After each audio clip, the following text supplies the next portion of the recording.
Assalamualaikum warahmatullahi wabarakatuh. Di sini saya akan mempresentasikan materi tentang etika, tanggung jawab hukum, dan penerimaan klien. Prinsip dasar etika profesi. Kode etik untuk akuntan profesional yang dikeluarkan oleh Dewan Standar Profesional dan Etika Akuntansi adalah tanggung jawab setiap anggota profesi akuntansi untuk bertindak untuk kepentingan umum. Ini berarti bahwa anggota harus memperhatikan bagaimana tindakan mereka memengaruhi orang lain. Prinsip etika fundamental yang berlaku untuk semua anggota badan profesional adalah bertindak dengan sebagai berikut. Yang pertama, integritas. Integritas mengacu pada kewajiban bahwa semua anggota badan profesional berterus terang dan jujur. Anggota tidak boleh dikaitkan dengan informasi yang salah secara material atau menyesatkan. Kedua, objektivitas. Objektivitas mengacu pada kewajiban bahwa semua anggota badan profesional tidak membiarkan perasaan atau prasangka pribadi mereka mempengaruhi penilaian profesional mereka. Anggota harus tidak memihak dan tidak membiarkan konflik kepentingan atau pengaruh orang lain mengganggu proses keputusan mereka. Ketika seorang anggota yakin bahwa objektivitas mereka sedang terganggu, mereka harus menghentikan layanan yang relevan, sehingga anggota tidak boleh melakukan layanan jika keadaan terlalu mempengaruhi penilaian profesional anggota sehubungan dengan layanan itu. Ketiga, kompetensi profesional dan kehati-hatian. Kompetensi profesional dan kehati-hatian mengacu pada kewajiban bahwa semua anggota mempertahankan pengetahuan dan keterampilan mereka pada tingkat yang disyaratkan oleh badan profesional. Pencapaian dan mempertahankan kompetensi berasal dari pendidikan dan pengalaman kerja. Pemeliharaan kompetensi profesional membutuhkan kesadaran dan pemahaman yang berkelanjutan tentang perkembangan teknis, profesional dan bisnis yang relevan. Pengembangan profesional yang berkelanjutan memungkinkan anggota untuk mengembangkan dan memelihara kemampuan untuk bekerja secara kompeten dalam lingkungan profesional. Anggota juga harus bertindak dengan rajin, berhati-hati untuk menyelesaikan setiap tugas secara menyeluruh, mendokumentasikan semua pekerjaan, dan menyelesaikannya tepat waktu. Anggota dalam posisi senior memiliki kewajiban untuk memastikan bahwa staf mereka mendapatkan pelatihan yang memadai dan bertindak dengan tepat dalam berurusan dengan klien dan pemberi kerja. Keempat, kerahasiaan. Kerahasiaan mengacu pada kewajiban bahwa semua anggota badan profesional menahan diri untuk tidak mengungkapkan informasi kepada orang di luar tempat kerja mereka yang dipelajari sebagai hasil dari pekerjaan mereka. Anggota harus menjaga kerahasiaan termasuk dalam lingkungan sosial. Penting untuk mewaspadai kemungkinan pengungkapan yang tidak disengaja, terutama kepada rekan bisnis dekat atau anggota keluarga. Anggota dalam posisi senior harus mengambil langkah-langkah yang wajar untuk memastikan bahwa staf mereka menyadari kewajiban kerahasiaan mereka. Ketika anggota berganti pekerjaan atau mendapatkan klien baru, mereka berhak untuk memanfaatkan pengalaman mereka sebelumnya. Tetapi mereka tidak boleh menggunakan atau mengungkapkan informasi rahasia apapun. Pengecualian dibuat jika klien mengizinkan pengungkapan ini terjadi atau jika ada persyaratan hukum untuk mengungkapkan informasi tersebut. Kelima, perilaku profesional. Perilaku profesional mengacu pada kewajiban bahwa semua anggota badan profesional mematuhi peraturan dan perundang-undangan dan memastikan bahwa mereka tidak merusak reputasi profesi. Anggota harus jujur dalam mewakili klien saat ini dan calon klien. Anggota tidak boleh mengklaim dapat memberikan layanan yang tidak dapat mereka berikan. Mereka tidak boleh mengklaim memiliki kualifikasi yang mereka tidak miliki dan tidak boleh mengklaim telah memperoleh pengalaman di bidang di mana mereka memiliki sedikit atau tidak sama sekali. Terakhir, anggota tidak boleh merendahkan kualitas pekerjaan yang dihasilkan oleh orang lain atau mempertanyakan reputasi mereka saat mematuhi asas-asas dasar. Anggota mungkin perlu masuk ke dalam resolusi konflik. Berikut gambaran umum dari proses yang dapat digunakan oleh anggota untuk menyelesaikan konflik adalah mengumpulkan semua fakta yang relevan, mempertimbangkan masalah etika yang terlibat, mempertimbangkan prinsip-prinsip dasar yang terkait dengan masalah tersebut, menetapkan prosedur untuk menangani masalah tersebut, serta mempertimbangkan tindak alternatif. Selanjutnya, kemandirian. Kemandirian penting ketika mematuhi prinsip etika untuk bertindak dengan integritas dan objektivitas. Independensi adalah fundamental untuk setiap audit dan harus ditaati oleh setiap auditor perusahaan yang terdaftar. Ada dua bentuk kemandirian. Yang pertama, kemandirian pikiran adalah kemampuan untuk bertindak dengan integritas, objektivitas, dan skeptisisme profesional. Ini adalah kemampuan untuk membuat keputusan yang bebas dari bias, keyakinan pribadi, dan tekanan klien. Kemandirian pikiran juga disebut sebagai kemerdekaan yang sebenarnya. Yang kedua, kemandirian dalam berpenampilan adalah keyakinan bahwa kemandirian pikiran telah tercapai tidaklah cukup bagi auditor untuk menjadi independen dari pikiran. Mereka juga harus terlihat mandiri. Auditor harus mempertimbangkan tindakan mereka dengan hati-hati dan memastikan bahwa tidak ada yang dilakukan untuk mengkompromikan independensi mereka baik dalam pikiran maupun penampilan. Kemandirian dalam penampilan juga disebut sebagai kemerdekaan yang dirasakan. Kemandirian pikiran dan kemandirian dalam berpenampilan penting bagi setiap auditor pada setiap perikatan audit.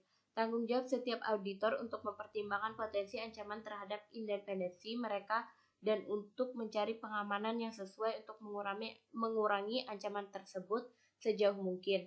Jika ancaman terhadap independensi auditor tampaknya tidak dapat diatasi untuk klien tertentu, auditor harus mempertimbangkan untuk berhenti sebagai auditor dari klien tersebut.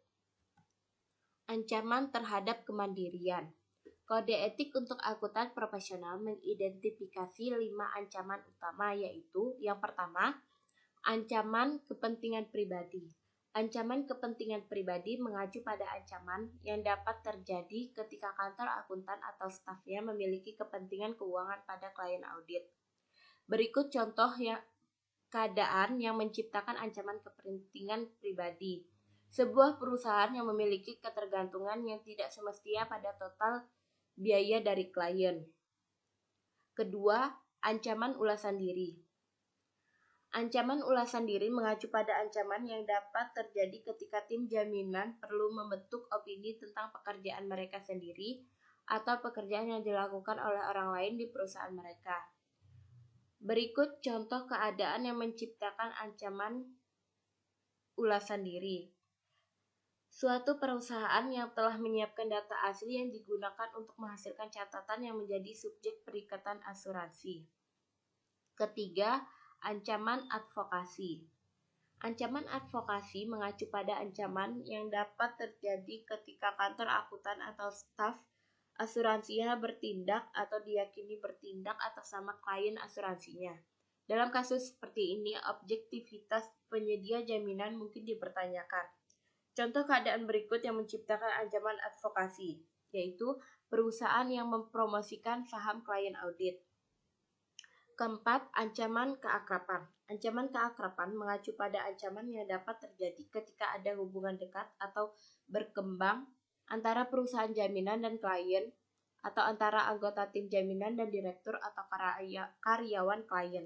Akibatnya, tim jaminan menjadi terlalu peka terhadap kebutuhan klien dan kehilangan objektivitasnya.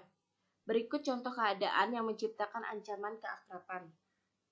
Anggota tim perikatannya memiliki anggota keluarga dekat atau dekat yang merupakan karyawan klien yang berada dalam posisi untuk memberikan pengaruh signifikan atas materi pokok perikatan. Yang terakhir, ancaman intimidasi. Ancaman intimidasi mengacu pada ancaman yang dapat terjadi ketika anggota tim jaminan merasa terancam oleh staf atau direktur klien. Akibatnya, anggota tim asuransi tidak dapat bertindak secara objektif karena percaya bahwa mereka melakukannya. Mungkin ada konsekuensi negatif berdasarkan ancaman yang diterima. Contoh keadaan berikut yang menciptakan ancaman intimidasi. Klien audit yang menunjukkan bahwa ia tidak akan memberikan kontrak non-asuransi yang direncanakan kepada perusahaan jika perusahaan terus tidak setuju dengan perlakuan akuntansi klien untuk transaksi tertentu. Selanjutnya, pengamanan kemandirian. Yang pertama, perlindungan yang dibuat oleh profesi, undang-undang atau peraturan. Profesi akuntansi, undang-undang dan peraturan telah menciptakan berbagai perlindungan untuk independensi termasuk kontrol kualitas untuk perusahaan yang melakukan audit dan review laporan keuangan dan informasi keuangan lainnya, perikatan jaminan lainnya, dan perikatan layanan terkait. Perlindungan terhadap independensi mencakup pendidikan akuntan tentang ancaman terhadap independensi, pembentukan kode etik dan undang-undang yang mensyaratkan auditor independen, dan pernyataan tentang independensi tersebut dibuat dalam laporan tahunan klien. Kedua, perlindungan yang dibuat oleh klien. Klien dapat menerapkan mekanisme yang sesuai yang akan mengurangi ancaman terhadap kemerdekaan. Mereka dapat menerapkan mekanisme tata kelola perusahaan yang sesuai seperti pembentukan komite audit untuk menjadi penghubung antara mitra asuransi dan manajemen untuk meningkatkan independensi. Mereka dapat memastikan bahwa tanggung jawab untuk penunjukan dan pemberhentian auditor berada pada direktur independen, pada komite audit atau dewan direksi. Mereka dapat menetapkan kebijakan dan prosedur yang didedikasikan untuk memastikan bahwa laporan keuangan benar dan adil. Terakhir, klien dapat menerapkan kebijakan dan prosedur yang didedikasikan untuk memastikan bahwa tim jaminan memiliki akses ke semua dokumen dan catatan yang diperlukan saat diperlukan. Pengamanan ini dapat mengurangi tetapi tidak menghilangkan ancaman terhadap kemerdekaan. Untuk memastikan efektivitasnya, klien harus memastikan bahwa kebijakan dan mekanisme yang ditetapkan bekerja secara efektif. Ketiga, pengamanan yang dibuat oleh firma akuntansi. Perusahaan akuntansi memiliki berbagai pengamanan untuk memastikan independensi. Mereka memiliki kebijakan dan prosedur untuk memastikan kualitas layanan mereka, dan mereka memberikan pendidikan berkelanjutan bagi staf mereka mengenai kebijakan dan prosedur ini. Perusahaan memiliki penerimaan klien dan prosedur lanjutan untuk memastikan bahwa mereka mengidentifikasi semua ancaman terhadap kemerdekaan secara tepat waktu. Perusahaan memiliki kebijakan rotasi mitra untuk meningkatkan independensi mitra audit. Mereka juga memiliki kebijakan per-review, di mana mitra audit meninjau file kerja mitra lain dan memberikan komentar dan umpan balik. Akhirnya perusahaan menetapkan prosedur seperti daftar, periksa, dan deklarasi untuk diikuti staf jika mereka menyadari ancaman terhadap independensi mereka. Pengamanan ini dapat mengurangi tetapi tidak menghilangkan ancaman terhadap kemerdekaan.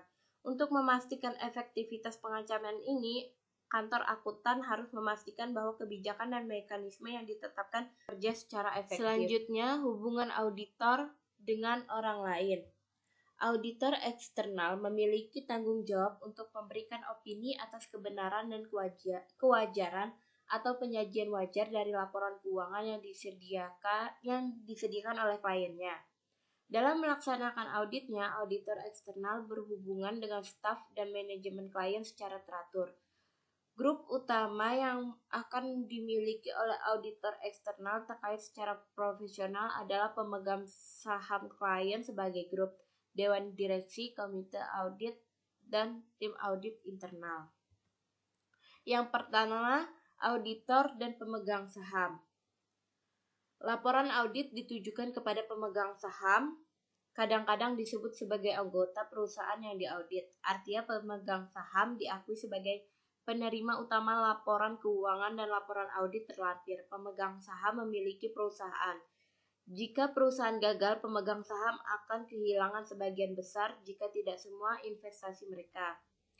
Pemegang saham mengandalkan laporan audit dan opini yang terkandung di dalamnya untuk menginformasikan kepada mereka tentang keandalan informasi yang diberikan oleh manajemen perusahaan mereka dalam laporan keuangan.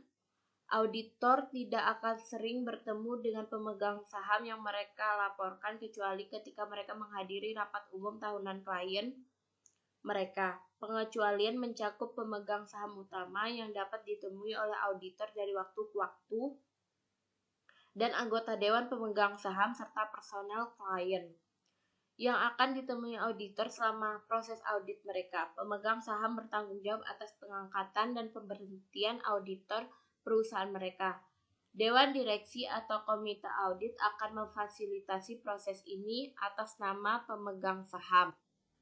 Yang kedua, auditor dan dewan direksi. Dewan direksi mewakili pemegang saham dan mengawasi aktivitas perusahaan dan manajemennya. Merupakan peran dewan untuk memastikan bahwa perusahaan dijalankan untuk menguntungkan pemegang saham. Dewan direksi harus terdiri dari anggota eksekutif dan non-eksekutif. Anggota eksekutif memiliki pemahaman yang lebih dalam tentang perusahaan dan cara kerjanya. Auditor bertemu dengan anggota eksekutif selama audit. Anggota non-eksekutif adalah perwakilan pemegang saham yang lebih baik karena mereka bukan karyawan perusahaan dan dapat lebih tidak memihak dalam berurusan dengan manajemen. Auditor eksternal akan membaca risalah rapat dewan untuk mempelajari tentang keputusan-keputusan penting mengenai arahan strategis yang akan diambil dewan untuk perusahaan di masa depan. Informasi lain yang dapat ditemukan dalam risalah tersebut termasuk tingkat dividen yang diumumkan, rencana pembelian aset yang signifikan, pembelian dan penjualan investasi besar, dan perjanjian besar dengan perusahaan lain yang dapat dipertimbangkan. Ketiga, auditor dan komite audit. Komite audit yang efektif akan meningkatkan independensi fungsi audit eksternal. Komite audit bertindak atas nama seluruh dewan direksi untuk memastikan bahwa laporan keuangan benar dan adil, dan bahwa auditor eksternal memiliki akses ke semua catatan dan bukti lain yang diperlukan untuk membentuk opini mereka. Meskipun tanggung jawab akhir atas kebenaran dan kewajaran laporan keuangan berada pada dewan direksi penuh, komite audit dapat meningkatkan efisiensi pencapaian tujuan ini. Dari perspektif audit, penting bahwa komite audit harus independen dari sisa dewan direksi dan fungsi pelaporan keuangan. Komite audit sebaiknya hanya terdiri dari direktur non-eksekutif dengan mayoritas juga independen. Seperti disebutkan sebelumnya, direktur non-eksekutif bukan bagian dari tim manajemen perusahaan. Direktur independen adalah direktur non-eksekutif yang tidak memiliki bisnis atau hubungan lain dengan perusahaan yang dapat menghalangi kemampuannya untuk bertindak tidak memihak. Keempat, auditor dan auditor internal. Peran audit internal ditentukan oleh pihak yang bertanggung jawab atas tata kelola, idealnya komite audit. Auditor eksternal memandang fungsi audit internal sebagai bagian dari perusahaan yang diaudit, sehingga fungsi audit internal tidak pernah bisa sepenuhnya independen dari perusahaan. Namun, jika perusahaan memiliki fungsi audit internal yang efektif, auditor eksternal dapat mempertimbangkan untuk memodifikasi sifat dan waktu prosedur mereka dan mengurangi luas pengujian audit mereka. Fungsi dan efektivitas komunikasi antara audit internal dan eksternal. Karakteristik ini dijelaskan sebagai berikut, yaitu objektivitas, kompetensi teknis, kecermatan profesional, dan komunikasi. Selanjutnya, kewajiban hukum. Yang pertama, tanggung jawab hukum kepada klien. Pertama-tama, klien harus membuktikan bahwa auditor berhutang kewajiban perawatan kepada mereka. Berdasarkan hukum kontrak, seorang klien harus menetapkan bahwa auditor melanggar kewajiban perawatan kepada klien mereka yang tersirat dalam menyetujui untuk bertindak sebagai auditor dan dibuat eksplisit dalam surat perjanjian. Kedua, kelalaian kontributif. Putusan dalam perkara AWA mengakui bahwa penggugat serta tergugat dapat terbukti lalai, masing-masing pihak harus dimintai pertanggungjawaban sebanding dengan kesalahan mereka. Hakim dalam kasus ini menemukan bahwa manajemen perusahaan bertanggung jawab untuk menerapkan sistem pengendalian internal yang memadai. Auditor tidak menemukan kelemahan dalam pengendalian internal dan melaporkan kelemahan tersebut kepada manajemennya, tetapi gagal melaporkan kepada direksi ketika manajemennya tidak memperbaiki pengendalian yang kurang. Akibatnya, manajemen serta auditor ditemukan lalai dan berkontribusi pada kerugian. Ketiga, tanggung jawab hukum kepada pihak ketiga. Menetapkan bahwa auditor memiliki kewajiban perhatian kepada pihak ketiga tidaklah mudah. Pihak ketiga termasuk siapapun selain klien dan pemegang sahamnya yang menggunakan laporan keuangan untuk membuat keputusan. Karena pihak ketiga umumnya tidak memiliki hubungan kontraktual dengan auditor, mereka harus bergantung pada undang-undang kerugian jika mereka ingin menuntut auditor dari perusahaan tempat mereka memiliki asosiasi. Sementara pihak ketiga harus membuktikan kelalaian auditor dan bahwa mereka menderita kerugian sebagai akibat dari kelalaian tersebut. Tantangan utama bagi pihak ketiga adalah menetapkan bahwa auditor memiliki kewajiban untuk menjaga mereka. Keempat, penghindaran litigasi. Ada beberapa cara agar auditor dapat menghindari litigasi. Sebagai berikut: A. Memperkerjakan staf yang kompeten. B. Melatih staf dan memperbarui pengetahuan mereka secara teratur. C. Memastikan kepatuhan terhadap peraturan etika. D. Memastikan kepatuhan dengan peraturan audit. E. Menerapkan kebijakan dan prosedur yang memastikan. F. Bertemu dengan komite audit klien untuk membahas masalah signifikan apapun yang diidentifikasi sebagai bagian dari audit. Dan yang terakhir, menindaklanjuti setiap kelemahan signifikan dalam prosedur pengendalian internal klien dalam audit tahun sebelumnya. Selanjutnya, keputusan penerimaan dan kelanjutan klien. Tahap pertama dari setiap audit adalah penerimaan klien atau keputusan lanjutan. Meskipun keputusan untuk menerima klien baru lebih rinci daripada keputusan untuk melanjutkan dengan klien yang sudah ada, mereka memiliki banyak kesamaan. Sebelum menerima klien baru, pertimbangan harus diberikan untuk setiap ancaman terhadap kepatuhan dengan prinsip-prinsip dasar etika profesional. Ancaman terhadap prinsip dasar etika profesi akan terjadi jika calon klien tidak jujur, terlibat dalam kegiatan ilegal, atau agresif dalam menafsirkan aturan akuntansi. Sebuah firma audit tidak boleh menerima entitas sebagai klien baru jika ia prihatin tentang salah satu masalah ini. Ancaman potensial terhadap kepatuhan dengan prinsip-prinsip dasar etika profesional untuk klien yang ada harus dipertimbangkan dari waktu ke waktu. Tahap terakhir dalam proses penerimaan dan keputusan keberlanjutan klien melibatkan persiapan surat perikatan. Tujuan surat perikatan adalah untuk menjelaskan ketentuan perikatan audit untuk menghindari kesalahpahaman antara auditor dan klien mereka.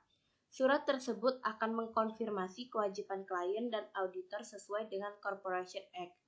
Surat perikatan mencakup penjelasan tentang ruang lingkup audit, waktu penyelesaian, berbagai aspek audit, ikhtisar tanggung jawab klien atas penyusunan laporan keuangan, persyaratan bahwa auditor memiliki akses ke semua informasi yang diperlukan, pertimbangan kemandirian dan biaya.